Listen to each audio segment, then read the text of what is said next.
Hey all, welcome to Circle of Town. And today, So, yeah, there was second stage. I was actually in line to meet the dudes from Fear Factory. yes, it's time. A lot of you wanted this one. As soon as we mentioned it on the Slipknot video, if you haven't seen the Slipknot recreation, check that out.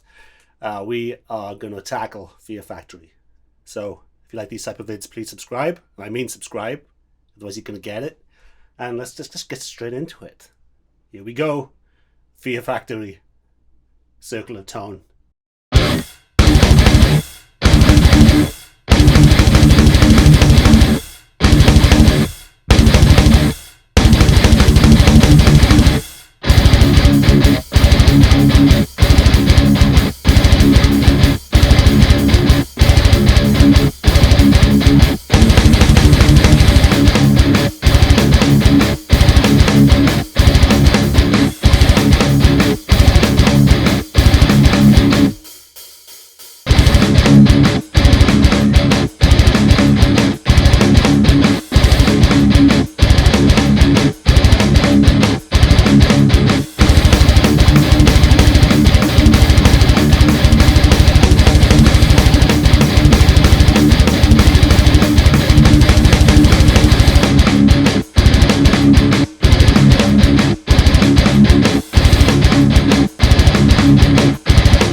Okay, so you might have guessed by the title that I didn't really try and recreate this one because it's kind of impossible.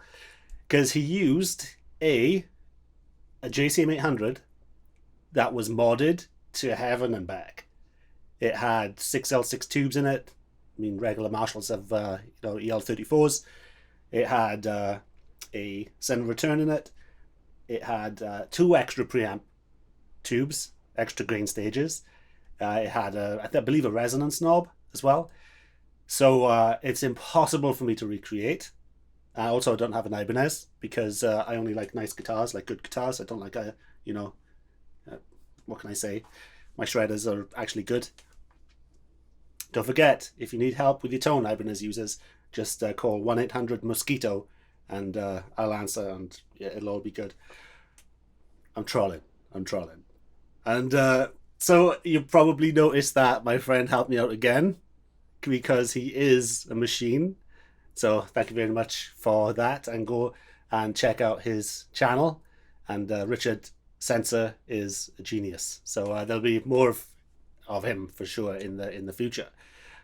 So so it wasn't just the Marshall. Let me tell you why I said in the title that it's practically an obtainium. They went through so many mixes. So it's not just the basic amp that you're hearing like in mine. It went through obviously a crazy amount of EQ on the board. It is so scooped. The tone is so scooped and so much distortion. And it's one of the best records ever in metal history. So the people who say you can't scoop, they're idiots.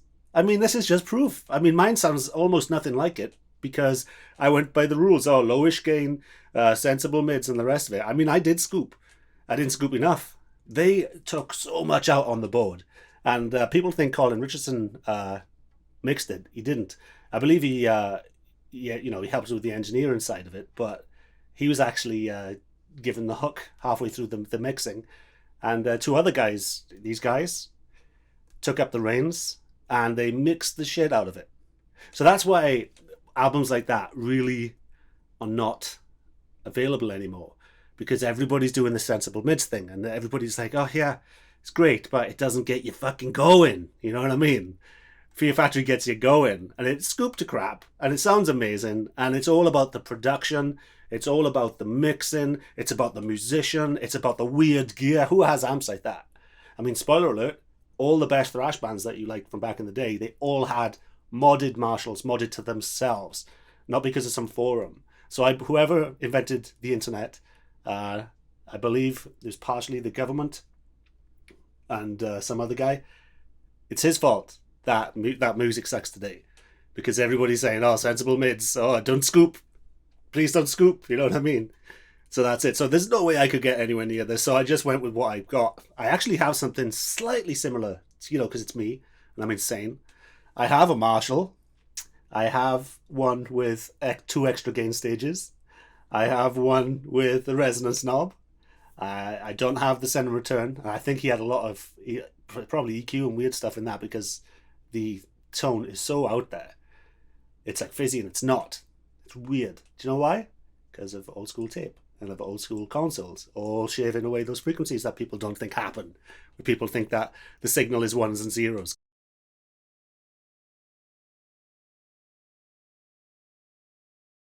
So onto my gear that we used.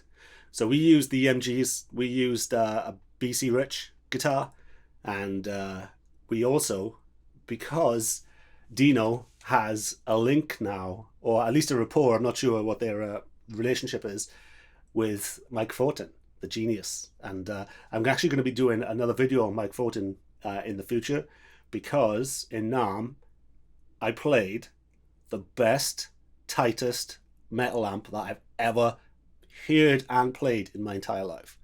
So I couldn't believe it. It's that good. I mean, if they can reproduce that in the factory, it's over. So sell your Axe FX, sell your Kemper, gotta get one of these bad boys. Oh, but you can just fucking recreate it with a Kemper. You dare. You dare put lightning in that fucking shitty ass bottle.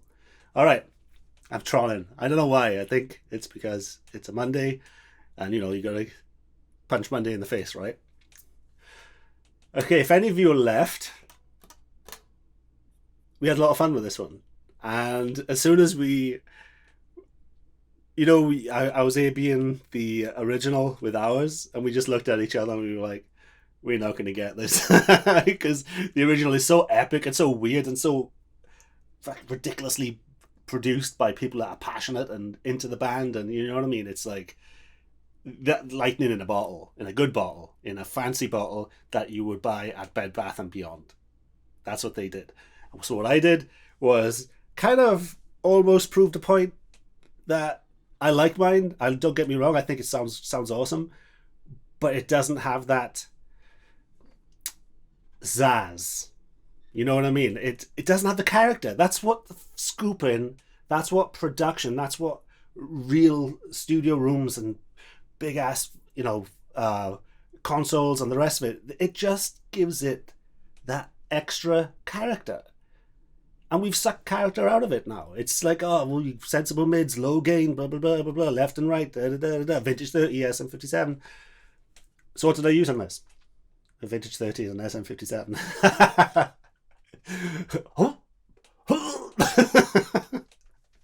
So maybe that's why, you know, I don't know. But it's, yeah, the craziness with this one is the amount of effort and love and the rest of it went into the songs and the genius of Dino and getting the right guys in. I mean, who tells Colin Richardson no? Who the fuck tells him no? He's like the best. He is the best, right? I mean, he's the guy that taught Andy Sneap everything he knows. Well, you know, that's probably an overstatement, but he was, you know, one of his proteges. And they did. They said, no thanks, but we're going to get in these guys to mix it. And I think that takes balls. And what happened? That scoop tone just launched them into the stratosphere. Because the first album was okay. You know, it was only on Demanufacture that they really took off. So that's it. Thanks again, Richard. Go and subscribe to Richard. Yeah, great guy. And it's good to have an ace in the hole for these type of songs. I could play it. I just know that he's going to be better. So you know, we don't mess around on this channel. All right, he goes out the door, right? So this if you please subscribe. Please check out my other vids. We've done Slipknot, we've done Metallica, we've done Exodus, we've done weird bands like Bolt Thrower, we've done Godflesh, underground black metal, you know, we've done the Mayhems. So it's stick with us, stick in the circle. And I also have pickups for sale. I have distortion pedals for sale. I have, if you want to say, hey, thank you, Owen, for these videos, you can just go to circleoftone.com and just donate or whatever you want to do, buy a t-shirt and keep me going. And we also have a Facebook group. So if you want to come ask questions, I answer all questions on the Facebook. I answer most of the questions in the comments as well. If the answer's in the video, I won't, you know, answer it. But I usually do anyway, because this is Circle of Tone, trying to create a community, and have a good one. We'll be back soon with a certain guy, Chuck something.